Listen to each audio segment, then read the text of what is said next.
Network News.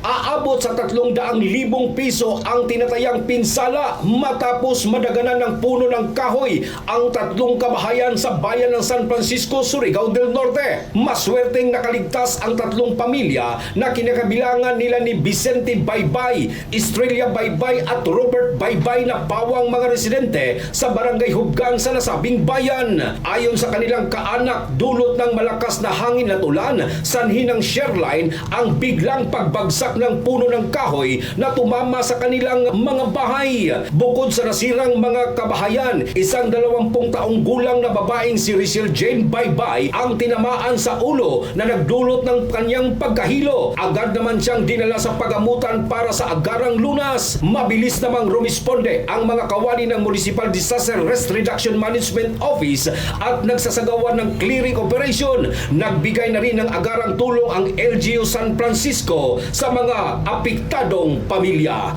Mula dito sa RMN DXRS Surigao, ito inyong Radyoman Gerson Galotera Fuentes. Tatak RMN. RMN Network News.